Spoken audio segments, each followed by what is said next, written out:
বন্ধুরা, এই যে এনারা কিন্তু বরিশালের লোক, ঠিক আছে। এই গাছটা দেখেন কিভাবে কেটেছে, পরের বছর কোথায় কাটবে সেই জায়গা নেই।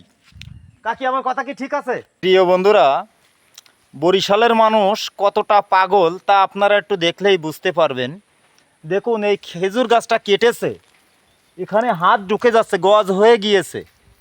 কাটতে কাটতে কোথায় কেটেছে, গাছটা মরে যাওয়ার কায়দা। আর আমাদের যশোর জেলায় গাছ কাটে, গাছে বুঝতেও পারে না, যেমন গাছ তেমনই থাকে, হালকা একটু কাটলেই রস কিন্তু আসে। আর এখানে কাটতে কাটতে একেবারে ভিতরে চলে গেছে। এই যে গাছটা দেখছেন, এটা কিন্তু মরা গাছ। আর বাকি খেজুর গাছগুলো দেখেন, এদের একটাও মাথা নেই, মাথা যেন সব সুইর মতন হয়ে এসেছে। তাহলে একবার ভাবুন, এই বরিশাল জেলার মানুষ কতটা পাগল। আমি কিন্তু গাছিকে পাগল বলেছি, বাকি বরিশালের মানুষ কিন্তু সবাই ভালো, আমি তাদেরকে পাগল বলিনি, পাগল বলেছি এই গাছিওয়ালাদেরকে। এত সরু করে কাটবে কেন ভাই? গাছ কাটবে, গাছে বুঝতে পারবে না, তাহলে গাছ বেঁচে থাকবে, রস দিবে প্রতি বছর। আর এভাবে কাটতে থাকলে তো গাছগুলো সব মরে যাবে। বন্ধুরা, এই যে এনারা কিন্তু বরিশালের লোক, ঠিক আছে। এই গাছটা দেখেন কিভাবে কেটেছে, পরের বছর কোথায় কাটবে সেই জায়গা নেই। কাকি, আমার কথা কি ঠিক আছে?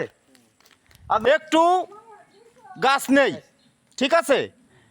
আর এই যে বরিশালের লোক, একটু কথা বলেন কাকা। সামনে পাতা পাতা হবে, তারপরে কাটবে, সমস্যা নেই, এত ঠিকই যাবে।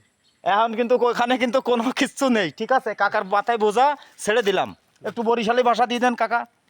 বরিশালকে তো আমার বাসাতে আবার আর কপকে।